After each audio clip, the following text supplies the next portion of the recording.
Mengucapkan kalimat tauhid, detik-detik terakhir seorang ayah di Sudan hubungi anaknya sebelum Dengan suara bergetar ia berpesan, "Kamu harus kuat, nak. Jaga ibu dan adik-adikmu." Assalamualaikum warahmatullahi wabarakatuh. Mungkin kita sekarang bertanya-tanya, apa yang sebenarnya terjadi di Sudan? Banyak pemberitaan di media sosial yang menampilkan kezaliman, ketidakadilan, bahkan sampai puluhan ribu kehilangan nyawa. Apa yang sebenarnya terjadi? Baik, sahabat Asik Gaji, di sini kami akan menampilkan dan kami akan menjelaskan dengan merangkum berbagai sumber, baik dari sumber Timur Tengah atau sumber internasional. Kemudian kami akan menyajikannya agar kita memahami konflik apa yang sebenarnya terjadi di Sudan itu ya kapilah.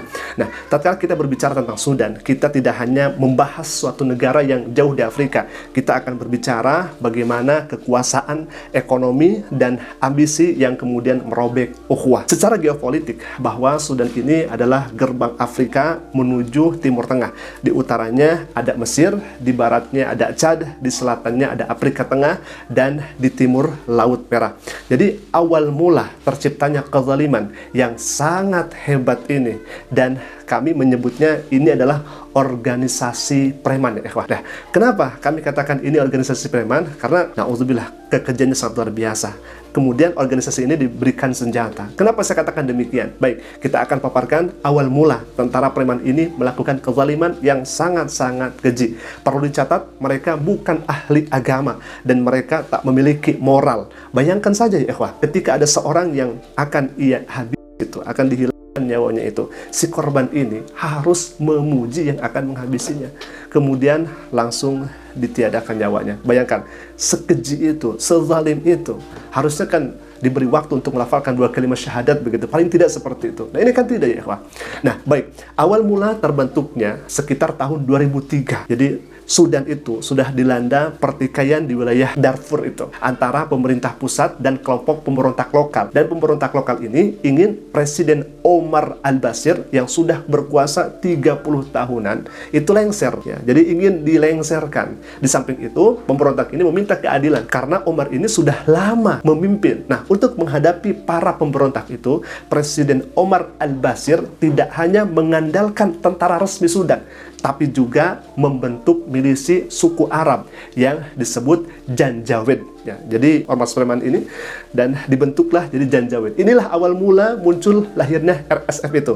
Pada tahun 2013, Omar al-Bashir sudah meresmikan Janjaweed menjadi RSF, Rapid Support Forces, di bawah komando Dagalo alias Hemedti. Tujuan awal dibentuknya RSF ya dengan 3 tujuan utama. Yang pertama yaitu menghalau pemberontakan di Darfur yang melawan negara. Nah, tapi ternyata RSF ini dalam prakteknya malah menyerang warga sipil, membakar desa, menghilangkan nyawa, kemudian banyak kezaliman-kezaliman yang lainnya. Jadi sudah bergeser dari tujuan, dan tujuannya melindungi kekuasaan Omar al-Bashir karena militer SAF ya, kalau di kitanya itu TNI, Tentara Nasional Sudan lah begitu kira-kira. Nah, oleh Omar ini dianggap tidak loyal dan Bashir ingin punya pasukan pribadi yang setia kepadanya, yaitu RSF tadi. Nah, tujuannya menjaga kepentingan ekonomi dan sumber daya, terutama tambang emas dan rute dagang di Darfur dan Chad itu. Sebab wilayah itu sangat-sangat kaya dan hasilnya sebagian besar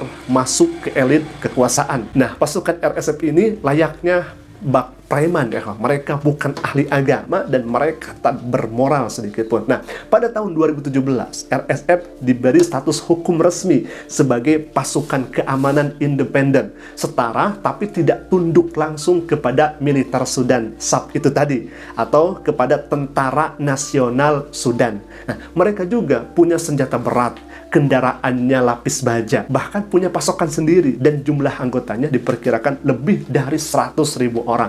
Nah, setelah Omar al-Bashir ini presiden yang menjabat lebih daripada 30 tahun itu, kemudian digulingkan oleh rakyat. Jadi rame-rame rakyat menggulingkan presidennya karena sudah lama banget ya, Pak. Pada tahun 2019 RSF juga berbalik arah dan menjatuhkan Omar untuk menyelamatkan diri dan mempertahankan pengaruhnya. Setelah itu, Hemedti, pemimpin RSF, menjadi orang yang paling berkuasa kedua di Sudan dalam militer setelah Jenderal Abdul Fattah, di mana Jenderal Abdul Fattah ini merupakan pimpinan SAF, Tentara Nasional Sudan. Nah, namun sejak 2021, keduanya berseteru karena masalah siapa yang harus memimpin Sudan dan kapan RSF akan bergabung dengan Tentara Nasional SAF. Nah, jadi tujuan RSF sekarang ini ingin menguasai wilayah barat Sudan atau Darfur, mengendalikan tambang, mengendalikan emas, dan menjadi kekuatan politik besar. Karena itu, konflik antara RSF dan SAF bukan cuma pertikaian internal, tetapi perebutan kekuasaan dan kekayaan nasional. Akibatnya, sejak terjadi pertikaian, ada 40.000 orang lebih hilang nyawanya dan 12 juta pengungsi. Jadi kesimpulannya, RSF ini dibentuk Omar al-Basri, tapi berubah jadi kekuatan yang sekarang menghancurkan Sudan dari milisi lokal, jadi pasukan resmi, jadi kekuatan militer independen, dan kini hampir menjadi negara di dalam negara. Nah, bagaimana untuk mengembalikan mereka ya ikhwah? Karena ini sangat sudah di luar batas. Yang pertama, kembalikan perang ini ke akar masalahnya, bukan agama tapi kekuasaan. Pertama-tama RSF dan SAF harus diingatkan bahwa ini bukan perang iman tapi perang ambisi. Langkah damai pertama adalah menyadarkan pemimpin mereka bahwa tidak ada tahta yang lebih tinggi dari nyawa seorang mukmin. Allah Subhanahu wa taala berfirman, "Innamal mu'minuna ikhwah fa aslihu baina akhwaykum wattaqullaha la'allakum turhamun." Maka tatkala ada yang bertikai, damaikanlah di antara mereka. Jadi harus mendamaikan. Nah, ayat ini bukan sekedar perintah, tapi tanggung jawab dunia Islam. Maka dunia Islam harus turun tangan, bukan hanya Barat. Selama ini yang jadi mediator justru negara Barat dan PBB. Padahal mereka sering membawa kepentingan politik, bukan perdamaian sejati, dan mereka lambat dalam menangani ini. Jadi seharusnya negara-negara muslim besar seperti Arab Saudi, kemudian Mesir, Turki, Qatar, dan organisasi Islam ya, yang disebut dengan OKI itu, Organisasi Kerjasama Islam, bersatu membentuk Dewan Perdamaian Islam untuk Sudan. Tapi sampai sekarang kok malah diam saja begitu ya. Kenapa? Jadi mereka itu harus mengundang kedua belah pihak ke meja yang kemudian ya dialog, untuk dialog di tempat netral. Misalnya bolehlah di Madinah atau di Mekah Al-Mukarramah. Jadi pemimpin-pemimpinnya diambil dari SAF atau dari RSF gitu ya. Supaya ini cepat damai. Kan ini bukan agama ya, tapi pengen kekuasaan. Nah ini yang kemudian Nabi SAW wanti-wanti.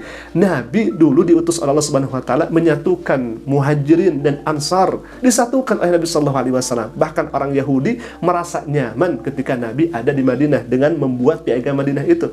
Tetapi orang Yahudi sendiri malah mengkhianati perjanjian tersebut. Tetapi dengan terjadinya piagam Madinah, hidup itu aman di sana. 1 tahun, 2 tahun aman, tentram, dan damai. Tetapi ada kemudian pihak lain yang menjadikan hal ini sebagai pengkhianatan kepada Nabi SAW.